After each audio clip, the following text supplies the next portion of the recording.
Se não gostas, sabes onde é a porta. A Inês disse isto sem sequer olhar para mim, enquanto ajustava o brinco de diamante que eu lhe tinha oferecido no Natal passado. Ela achava que era apenas mais uma discussão onde eu baixaria a cabeça. O que ela não sabia era que aquela frase não foi um aviso. Foi uma libertação. Naquela noite de sexta-feira, enquanto ela saía para gastar o meu dinheiro, eu decidi aceitar o conselho dela à letra. Ela não imaginava que, ao sair, eu levaria a vida de luxo dela comigo. Eu estava parado no meio da nossa cozinha em Lisboa, ao ouvir o eco da porta que se tinha fechado atrás dela.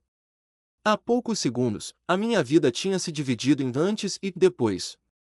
3 anos e meio de vida em comum, investimentos, paciência, tudo destruído por uma única frase, atirada com tanto desprezo como se eu fosse um vizinho chato e não o marido que pagava aquele teto sobre a cabeça dela.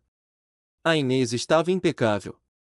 Aquele vestido preto, que ela comprou supostamente para reuniões de negócios importantes, assentava-lhe como uma luva, e o cheiro do perfume caro, que custou 200 euros o frasco, ainda pairava no ar. Ela disse que ia jantar com colegas. Outra vez. Era a quarta sexta-feira seguida. Quando eu perguntei calmamente por que razão já não passávamos tempo juntos, ela nem sequer parou para me olhar nos olhos. Ela apenas verificou a maquilhagem no espelho do corredor e atirou a mesma frase de sempre: eu trabalho muito, mereço divertir-me. Se não gostas, Miguel, tu sabes onde é a porta.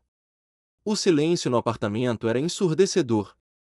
Antes, nestes momentos, eu sentiria tristeza ou tentaria pedir desculpa por mensagem para acalmar as coisas. Mas desta vez, algo mudou cá dentro. Não foi raiva. Foi uma clareza gélida. Aproximei-me da janela e vi entrar num táxi. Não no carro dela, mas num táxi. Aquilo foi estranho. Peguei no meu telemóvel e abri a aplicação da conta bancária conjunta. Foi apenas intuição. Eis a primeira surpresa da noite. As últimas transações mostravam um pagamento num hotel na zona de Cascais, reservado para esta noite. Quarto duplo. O pagamento tinha sido feito há 5 minutos com a nossa conta conjunta. Ela não ia apenas sair com amigos. Ela estava a financiar a traição dela com o meu dinheiro. O meu coração deveria ter se partido, mas em vez disso, tornou-se pedra. Eu não ia chorar. Eu ia agir. Olhei para o relógio. Eram 7 da tarde. Ela não voltaria antes das 3 ou 4 da manhã, se é que voltaria hoje.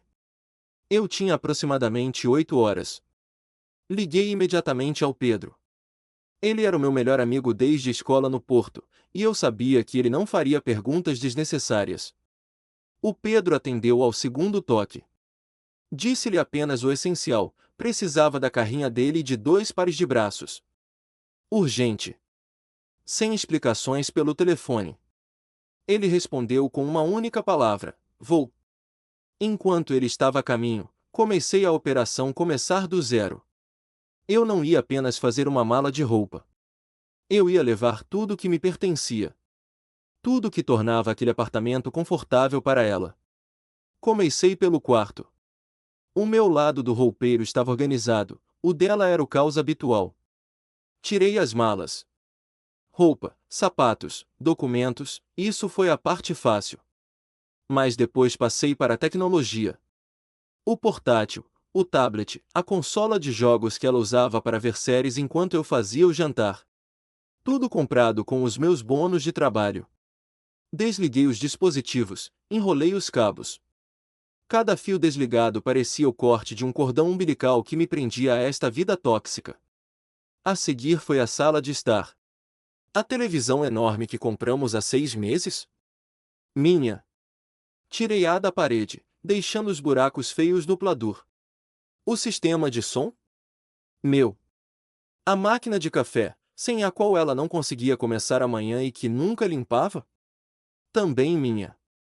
Eu empacotava as coisas de forma metódica, como um robô. Sem emoções, apenas eficiência. Quando Pedro chegou, avaliou a situação com um olhar. Ao ver a montanha de caixas e a parede vazia onde antes estava a televisão, apenas acenou e perguntou: começamos pelo mais pesado. Trabalhamos em silêncio e depressa. O sofá, que eu tinha trazido do meu antigo apartamento, foi o seguinte. Sem ele, a sala parecia um armazém abandonado. Mas a verdadeira reviravolta aconteceu quando entrei no escritório para levar os meus livros. Em cima da mesa estava uma carta aberta do senhorio, o Sr. Almeida. Peguei nela.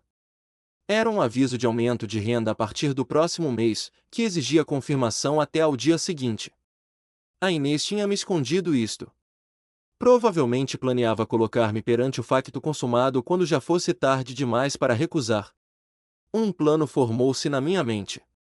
Eu sabia que o contrato de arrendamento estava apenas em meu nome, e ela estava inscrita apenas como coabitante.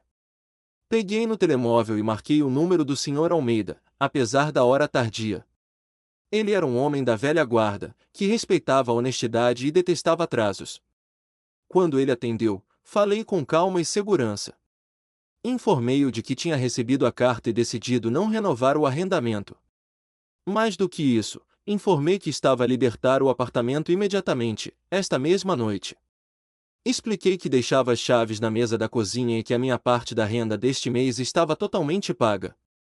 Quando ele perguntou pela Inês, disse a verdade, ela fica. Todas as questões financeiras futuras devem ser tratadas exclusivamente com ela. Ela garantiu-me que consegue tratar de tudo. O Sr. Almeida fez uma pausa e depois disse algo que me surpreendeu. Confessou que nunca tinha gostado dela, porque ela era sempre rude com o porteiro. Disse que, se o contrato estava em meu nome, ele cancelava-o hoje mesmo, e a Inês teria exatamente 3 dias para assinar um novo em nome dela ou sair. Isto era melhor do que eu podia esperar. Eu não estava apenas a ir embora, eu estava a puxar o tapete debaixo dos pés dela, sem sequer lhe tocar. Às 2 da manhã, a carrinha do Pedro estava cheia. O apartamento parecia um esqueleto. Deixei apenas as coisas dela, a roupa dela, os móveis baratos que ela trouxe da casa dos pais e aquela louça que ela comprou em saldos. Levei até as lâmpadas inteligentes que tinha instalado no mês passado, trocando-as pelas antigas, de luz fraca e amarela, que encontrei na despensa. Agora o apartamento estava escuro e sombrio. Antes de sair, dei o toque final. Tirei da carteira o nosso cartão de crédito conjunto, que eu carregava todos os meses. Abri a aplicação e bloqueio. Depois, baixei o limite para 0 euros.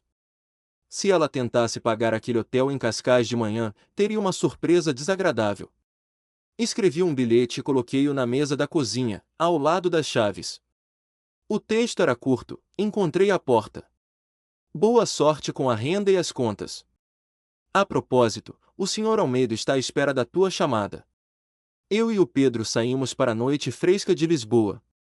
Entrei na carrinha e, pela primeira vez em 3 anos, respirei fundo. Eu estava sem casa, exausto, mas sentia-me um vencedor. Eu ainda não sabia que a verdadeira tempestade começaria quando ela voltasse para casa e percebesse que o seu multibanco e criado tinha desaparecido, levando com ele toda a luz da vida dela. Mas eu estava pronto. O meu telemóvel vibrou. Uma notificação do banco, transação de 150 euros recusada. Saldo insuficiente. Sorri e desliguei o telemóvel. O jogo tinha começado. Acordei no sofá do Pedro com um raio de sol a bater-me diretamente nos olhos. Nos primeiros segundos, não consegui perceber onde estava, mas depois a memória voltou como uma onda de satisfação fria. Era a primeira manhã em 3 anos em que não tinha de andar nas pontas dos pés para não acordar a Sua Majestade, nem preparar um pequeno almoço que acabaria por ser criticado de qualquer forma. Estiquei a mão para o telemóvel, que tinha deixado a carregar na cozinha. O ecrã brilhava como uma árvore de Natal, 47 chamadas não atendidas, 63 mensagens no WhatsApp e uma dezena de mensagens de voz. O início desta tempestade digital coincidia exatamente com o momento em que ela tentou fazer o check-out do hotel em Cascais. Não ouvi as mensagens de voz, mas passei os olhos pelo texto. Primeiro era o pânico. O cartão não funciona. É algum erro. Miguel, atende. Depois, por volta das 10 da manhã, o tom mudou para a fúria pura. Ela tinha chegado a casa. Eu só podia imaginar a cena, e essa imagem era mais doce do que qualquer vingança. Ela provavelmente entrou no apartamento à espera de me ver no sofá, pronto a pedir desculpa. Em vez disso, foi recebida pela escuridão daquelas lâmpadas fracas, pelo eco dos seus próprios passos no chão nu e pelas marcas nas paredes onde antes estavam as nossas memórias partilhadas. Por volta do meio-dia, o Sr. Almeida ligou-me. Atendi imediatamente, sabendo que esta conversa seria decisiva. O velho senhorio parecia cansado, mas decidido. Contou-me que a Inês lhe tinha ligado há meia hora, completamente histérica. Tentou jogar a carta de vítima, alegando que eu a tinha abandonado sem aviso e que isso era ilegal. Tentou até acusar-me de roubar a mobília. Mas o Sr. Almeida era um homem de factos. Informou-a de que toda a mobília que eu levei tinha sido comprada por mim e que eu tinha enviado as faturas para provar isso mesmo na noite anterior por e-mail. O mais interessante foi que ela tentou convencê-lo a deixar tudo como estava, prometendo pagar depois. O Sr. Almeida, conhecendo o hábito dela de atrasar as contas da luz e da água que eu sempre cobria, impôs uma condição rígida. Disse-lhe que, para fazer um novo contrato em nome dela, precisava de uma caução de 3 meses e comprovativos de rendimento. Conhecendo o estilo de vida dela, eu sabia que ela não tinha esse dinheiro disponível. Ela ganhava bem, mas gastava tudo em roupas e saídas, contando com o meu salário como almofada de segurança. Agora a almofada tinha desaparecido e ela estava em queda livre em direção ao asfalto. Depois da conversa com o senhorio, decidi verificar a nossa conta poupança conjunta, a qual ela ainda tinha acesso, pois era a única que eu não conseguia bloquear instantaneamente sem a assinatura dela. Esperava ver zero, mas vi algo pior, que se tornou numa verdadeira reviravolta no enredo. 2 dias antes da nossa ruptura, ela levantou 5.000 euros. Na descrição da transação não havia nada, mas comecei a investigar através do banco online. Descobri que o dinheiro tinha sido transferido para uma agência de viagens. Ela tinha reservado uma viagem para as Maldivas para 2 pessoas. As datas coincidiam com as minhas férias planeadas, mas, considerando que ela me tinha dito que nessa altura estaria numa viagem de negócios, a viagem não era para mim. Ela planeava usar as nossas poupanças conjuntas, o dinheiro que guardávamos para a entrada do nosso próprio apartamento, para ir numa viagem romântica com um amante. Esta descoberta matou em mim os últimos restos de pena. Ela não estava apenas cansada da relação, ela planeava roubar-me e trair-me enquanto sorria na minha cara. À noite encontrou-me num pequeno café na zona da Expo, onde eu vi anúncios de arrendamento. Procurava algo pequeno, um estúdio, longe do centro. De repente, o meu telemóvel vibrou novamente. Desta vez era uma mensagem da mãe dela. A mulher que sempre me tratou como um filho agora escrevia frases secas e acusatórias. A Inês já tinha conseguido contar a sua versão da história, onde eu era o tirano que expulsou a pobre rapariga para a rua por causa de uma discussão banal. Ela não mencionou o hotel em Cascais nem os 5.000 euros roubados. Não entrei em debates com a mãe dela. Em vez disso, fiz um print da transação para a agência de viagens e enviei-o sem uma única palavra. 1 minuto depois, o estado da mensagem mudou para lido. Não houve resposta. O silêncio era mais eloquente do que qualquer desculpa. Elas perceberam que eu sabia de tudo. Ao voltar para a casa do Pedro, senti uma mistura estranha de exaustão e adrenalina. Ganhei a primeira batalha, mas a guerra estava apenas a começar. A Inês estava encurralada. Não tinha casa daqui a 3 dias, não tinha dinheiro com os cartões bloqueados, e as mentiras da família começaram a desmoronar-se. Pessoas neste estado tornam-se perigosas. Eu sabia que ela tentaria atacar-me onde doía mais, no meu trabalho. Ela conhecia o meu chefe e sabia o quanto a minha reputação era importante para mim. Deitei-me a preparar-me para que o dia seguinte no escritório se transformasse num campo de batalha, mas eu estava armado com a verdade, desta vez, não ia recuar nem um passo. Cheguei ao escritório na segunda-feira de manhã com um nó no estômago, mas com a cabeça erguida. O meu local de trabalho, uma empresa de tecnologia no Parque das Nações, era o meu santuário, o único lugar onde o caos da Inês ainda não tinha chegado. Pelo menos, era o que eu pensava. Eu tinha avisado a segurança do edifício e a recepcionista, a dona Clara, sobre a possibilidade de uma visita indesejada, mas nada me podia preparar para a tempestade que estava prestes a rebentar. Eram 11 da manhã quando o telefone da minha secretária tocou. A voz da dona Clara tremia do outro lado. Ela disse-me que a Inês estava na recessão e que a situação estava a ficar descontrolada. Respirei fundo, ajustei o nó da gravata e desci. O elevador parecia demorar uma eternidade, tempo suficiente para eu rever a minha estratégia, frieza absoluta, sem gritos, sem emoção. Quando as portas do elevador se abriram no rés do chão, o som da voz dela atingiu-me antes mesmo de a ver. A Inês, que sempre se orgulhou da sua imagem pública imaculada, estava irreconhecível. O cabelo estava despenteado, usava umas calças de fato de treino velhas e parecia não ter dormido há 48 horas. Ela estava a gritar com o segurança, exigindo subir para falar comigo. As pessoas que passavam, clientes e colegas, paravam para olhar, chocadas com o espetáculo. Assim que me viu, ela correu na minha direção, mas o segurança bloqueou-lhe o caminho com um braço firme. Ela começou a chorar, uma performance digna de um Oscar, gritando que eu a tinha roubado, que a tinha deixado sem nada e que eu era um monstro abusivo. Ela sabia exatamente quais as palavras-chave usar para atrair simpatia. Vi os olhares de alguns colegas mudarem de curiosidade para dúvida. Ela estava a tentar destruir a minha reputação profissional, o último pilar que me restava. Eu não recuei. Aproximei-me o suficiente para ser ouvido, mas mantive a distância de segurança.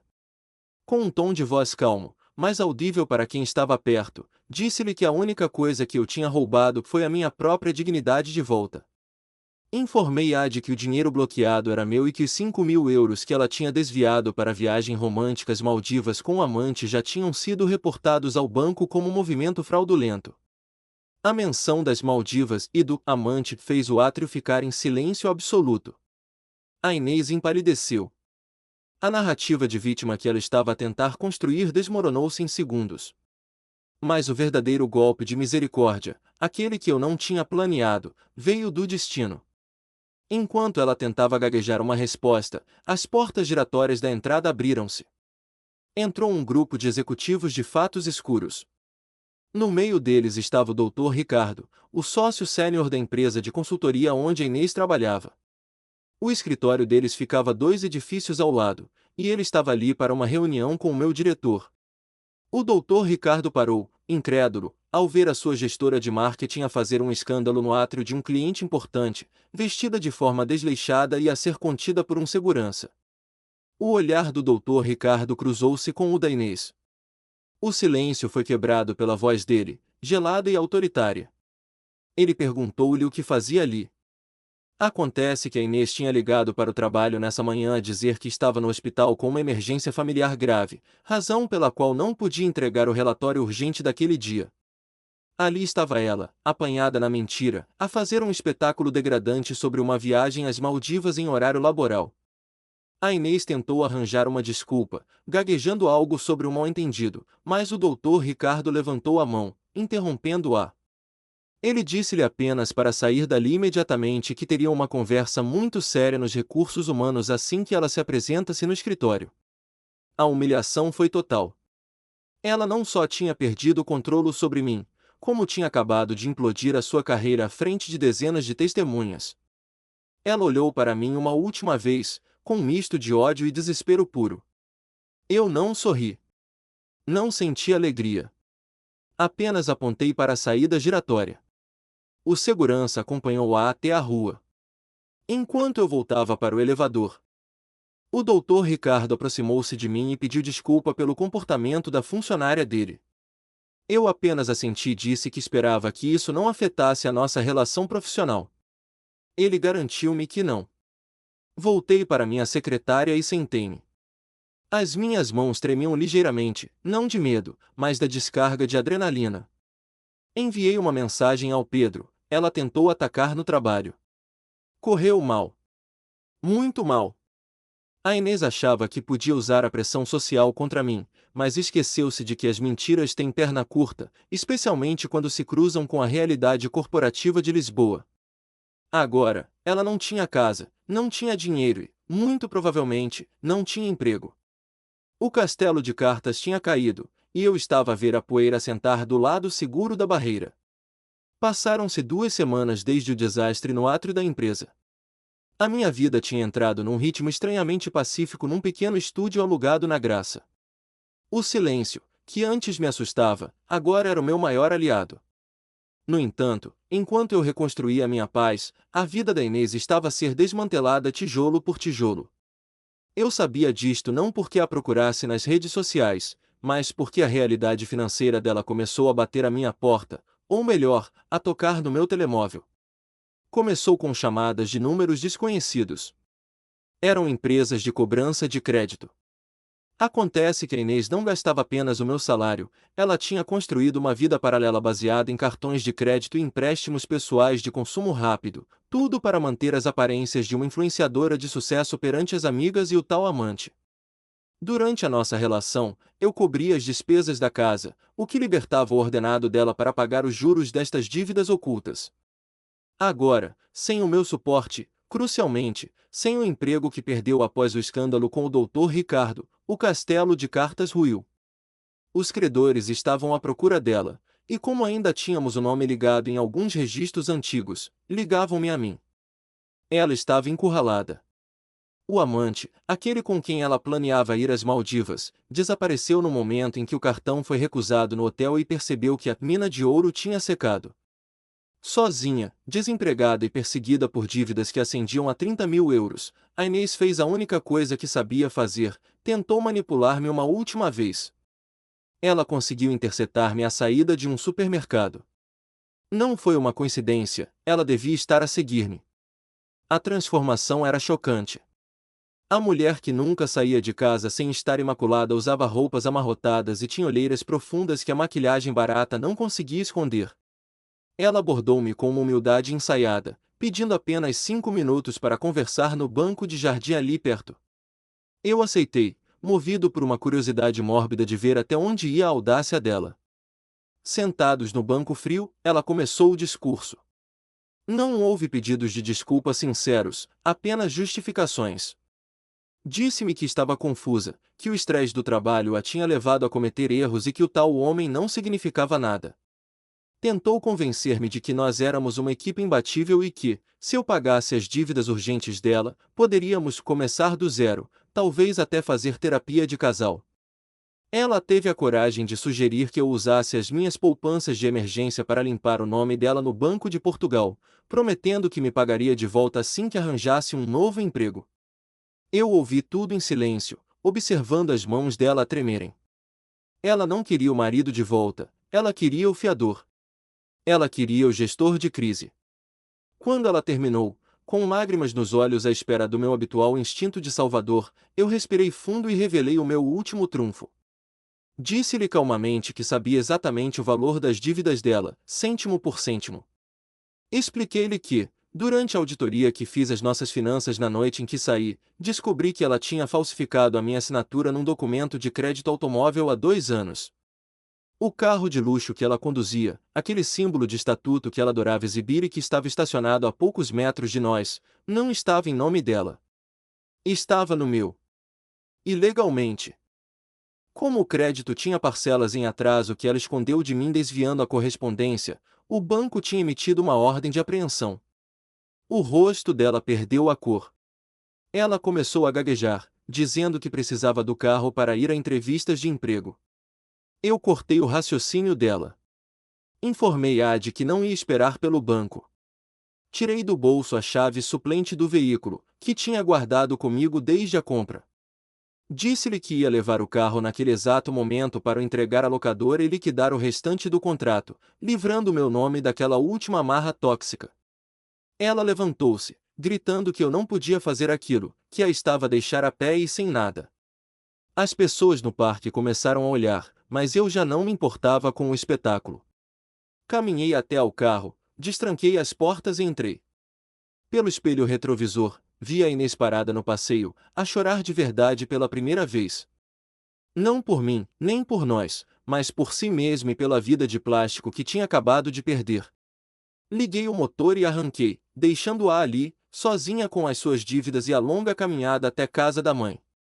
A vingança não foi um prato servido frio, foi um contrato encerrado com justiça cirúrgica. Passaram-se 6 meses desde aquela tarde no parque onde recuperei o meu carro e, simbolicamente, o controlo total da minha vida. Estou sentado na varanda do meu novo apartamento, um T1 espaçoso nas Avenidas Novas, que comprei com as poupanças que protegi e com o dinheiro que deixei de gastar em jantares de luxo para alguém que não me respeitava. O sol de Lisboa põe-se sobre os telhados, e o único som que ouço é o jazz suave a tocar na coluna e o chiar ocasional dos elétricos na rua. Não há gritos, não há exigências irracionais, e o meu telemóvel está silencioso, servindo apenas para o que eu quero, não para gerir crises alheias. A poeira sentou, mas as marcas ficaram, não como feridas abertas, mas como cicatrizes de uma batalha necessária. Através de amigos em comum e, inevitavelmente, das redes sociais que a irmã dela não bloqueou, soube do destino da Inês. A queda foi vertiginosa. Sem o meu suporte financeiro, sem o emprego na consultora e com o nome manchado no mercado de trabalho de Lisboa, ela foi forçada a engolir o orgulho que tanto prezava. Ela teve de voltar para a casa dos pais, num apartamento apertado na linha de Sintra, longe do glamour do centro da cidade que ela considerava o seu habitat natural. A mãe dela, que antes me enviava mensagens agressivas, agora mantém um silêncio envergonhado, percebendo finalmente que a filha não era a vítima, mas sim a arquiteta da sua própria destruição. O amante, como eu previra, evaporou-se no momento em que a torneira do dinheiro fechou, provando que o interesse dele era tão superficial quanto a lealdade dela. Há 2 semanas, tive um encerramento que nem sabia que precisava. Fui a um centro comercial para comprar um presente de aniversário para o Pedro. Enquanto passava por uma daquelas lojas de roupa de marca, via. A Inês estava a trabalhar como assistente de loja, a dobrar camisolas numa mesa desarrumada por clientes indiferentes. Ela usava o uniforme da loja, o cabelo apanhado num rabo de cavalo simples e sem a maquilhagem pesada que costumava usar como armadura. Ela parecia mais velha, cansada, com o olhar vazio de quem faz turnos rotativos para pagar dívidas colossais. Por um momento, os nossos olhares cruzaram-se. Eu esperei sentir raiva, ou talvez aquela satisfação vingativa de a ver por baixo. Mas, para minha surpresa, não senti nada disso. Senti apenas uma profunda indiferença. Era como olhar para uma estranha que eu conheci noutra vida. Ela baixou os olhos rapidamente, envergonhada, e voltou a dobrar a roupa com mãos nervosas. Eu não entrei na loja. Não disse nada. Apenas continuei o meu caminho, com o presente do Pedro debaixo do braço e a certeza absoluta de que a minha decisão naquela sexta-feira à noite tinha sido a mais correta da minha vida. Aprendi uma lição valiosa que custou 3 anos e meio da minha vida, mas que agora vale ouro. Não podemos amar alguém o suficiente para compensar a falta de caráter dessa pessoa. Não podemos comprar respeito com paciência, nem fidelidade com pagamento de contas. A Inês achava que eu era fraco porque eu era gentil. Ela confundiu o meu silêncio com submissão e a minha generosidade com obrigação. Foi o erro fatal dela. Naquela noite, quando ela me disse: "Se não gostas, sabes onde é a porta", ela achou que estava a dar um ultimato que me faria rastejar. Na realidade, ela estava a dar-me a chave da minha própria cela. Eu não saí daquele apartamento para fugir, eu saí para me encontrar. A porta que ela apontou com tanto desdém foi a passagem para uma vida onde eu sou a prioridade, onde o meu dinheiro constrói o meu futuro e onde a minha paz não é negociável. Hoje, a minha vida é simples, mas é autenticamente minha. Tenho o respeito dos meus colegas, a lealdade dos meus verdadeiros amigos, e, acima de tudo, o respeito por mim mesmo quando me olho ao espelho todas as manhãs. A Inês queria uma vida de aparências e acabou sem nada. Eu queria apenas uma relação real e, ao perdê-la, ganhei tudo. Às vezes, a melhor coisa que alguém pode fazer por nós é dispensar-nos. A rejeição dela foi a minha salvação. Fechei aquela porta atrás de mim e nunca mais olhei para trás. E para todos vocês que estão a ouvir esta história, lembrem-se, se alguém vos indicar a porta, não tenham medo de a usar. O que está do outro lado pode ser a liberdade que nem sabiam que precisavam. Este é o fim da minha história, mas o começo da minha vida. Se esta narrativa ressoou contigo, se já tiveste de escolher entre o amor e a dignidade, deixa o teu gosto e subscreve o canal. Há sempre uma saída, e às vezes, A melhor vingança é simplesmente ser feliz e bem-sucedido longe de quem nos tentou diminuir. Até a próxima!